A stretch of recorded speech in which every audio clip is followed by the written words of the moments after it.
All right, everybody, welcome back for another deep dive. We're going to break down some of the latest baseball news, and today is all about the Mets. Ooh, the It's Mets. an interesting time to be a Mets fan, right? I mean, there's so much going on, Yes. especially with Pete Alonso. There's all this talk about, will he stay? Will he go? Right. And what would that mean for the Mets? Yeah. Seems like there's some good sources out there saying he might stay. Yeah. Bob Nightengale. Bob Nightengale, yeah. He's a pretty well-respected guy. Yeah, he seems to know what's going on. Yeah. Seems to have good sources. He does. So we're going to try to figure out what is going on with Pete Alonso and the Mets and what that might mean for their chances of winning, A championship. a championship. Yeah. So let's just jump right into it. Okay. So first of all, we got to talk about Pete Alonso. I mean, the guy's a beast, right? Yeah. He's been leading the National League in home runs and RBIs Since he got there. practically since he got there. I mean, what year did he come in? 2019. 2019. He's been like the most consistent power hitter in the league. Yeah. And he's never been hurt, which is also a plus. Right. You get a guy who can just, durability is play every day Yeah. and produce at that level. Yeah, he's there every day and he's mashing. Yeah. He's a machine. It's unbelievable. He is. So now imagine this, okay? Imagine Alonso in a lineup with Soto, Lindor, Vientos, and Nimmo. I mean, Oh. come on. That's scary. That's like a video game lineup, Yeah. right? You got Nimmo with like career .808 OPS. I mean, the guy gets on base. Yeah. Lindor's an MVP candidate, Yeah. He's got the power, he's got the speed, he's got the defense. And then Vientos, I mean, 27 home runs last year Yeah. He doing great. in what, 100 games? Something like that? Someone got. And then you throw Alonso on top of that? That's a tough lineup. I mean, how do you even pitch to that team? I don't know. You know what it reminds me of? A little bit, the Dodgers Yeah. a few years ago. I mean, they had so much offense they could just Overwhelm you. overwhelm people. Yeah, they just kept coming at you. Yeah. Wave after wave of like all-star hitters. Yeah, you couldn't stop them. And they made it to the World Series. It did. So it's like maybe that's the blueprint, right?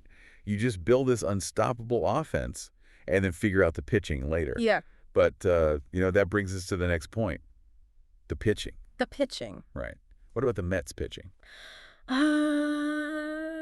It's a question mark. It's a bit of a question mark. I think that, their bullpen's pretty good. They get a good bullpen. Yeah, they got Minter and... Yeah, they get some good arms in there. Yeah. But they don't really have that, bona fide ace, Yeah. that guy who can just go out there and shut down the other team. Yeah, you really need that in the playoffs. In the playoffs, you really need that guy To go deep into games. who can just take the ball and be like, all right, I got this.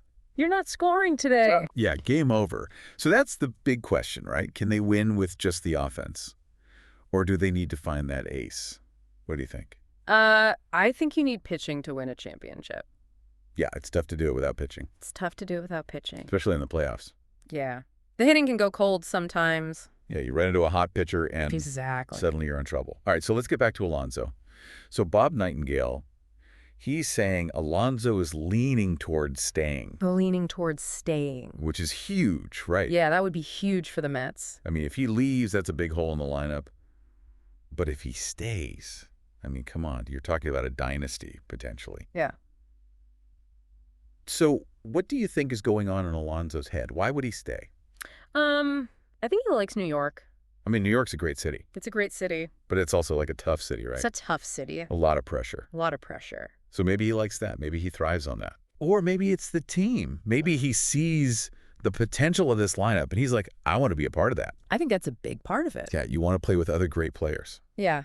Winning is fun. Winning is fun. And when you got guys like Soto and Lindor hitting around you, you're probably going to win a lot of games. Makes your job easier. It does. So let's recap. Alonso's future is still up in the air, but it sounds like he's leaning towards staying with the Mets. Sounds like it. And if he does, Mm. the Mets could have one of the most explosive lineups in baseball. I mean, maybe even better than that Dodgers team we were talking about. Potentially. Potentially. But the pitching, that's the big if. Yeah, that's the big question mark. Can they win it all without a true ace? I don't know. I don't know either. It's going to be an exciting season to find out. So there you have it, folks. That's our deep dive into Pete Alonso and the Mets. It's a lot to think about. A lot to think about. Stay tuned, because we'll be back with more deep dives as the season gets closer. Absolutely. All right, see you later. See you. Thanks for listening. Bye.